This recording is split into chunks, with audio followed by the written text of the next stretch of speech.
kita mesti tahu bagaimana pandangan orang zaman dulu terhadap pemungut cukai. Pemungut cukai ini orang Yahudi sebenarnya. Tapi dia bekerja kepada orang Romawi. Dan kita tahu saat itu kondisinya adalah Romawi itu sedang menjajah orang Yahudi. Jadi pemungut cukai ini adalah seorang Yahudi sendiri, tapi dia bekerja untuk penjajah. Dia mengutip pajak. Jadi dia menagih uang kepada orang Yahudi sendiri, mengutip pajak, dan pajaknya itu dia bayarkan kepada penjajah Romawi. Maka pada saat itu para pemungut cukai ini dianggap orang pengkhianat bangsa. Kemudian dikenal juga pemungut cukai ini seringkali memeras atau menagih nominal yang lebih daripada yang seharusnya ditagih. Dan kita tahu itu detailnya pada Zakheus, misal seorang pemungut cukai yang lain.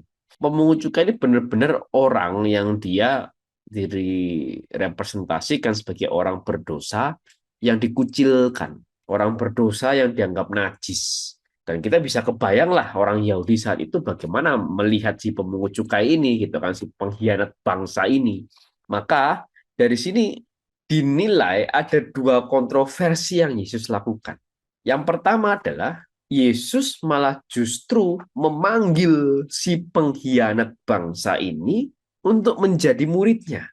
Kontroversi yang kedua adalah ketika akhirnya Matius mengadakan perjamuan dan diundanglah para pemungut cukai yang lain, Tuhan Yesus malah mau duduk makan bersama-sama dengan mereka. Karena tadi saya katakan orang pemungut cukai ini dianggap najis, dikucilkan, disingkirkan. Aku nggak mau deket-deket sama kamu, apalagi kenal sama kamu, apalagi bersahabat sama kamu. Tapi di sini malah Tuhan Yesus makan bersama-sama. Berarti menerima, bersahabat, dan menjalin persekutuan dengan para pengkhianat bangsa ini. Nah, ini menjadi sesuatu yang sangat menarik gitu ya, dua kontroversi Yesus ini. Bagi orang Farisi yang menjunjung tinggi kesucian ritual, makan bersama pungut cukai dan pendosa adalah sebuah kenajisan yang disengaja.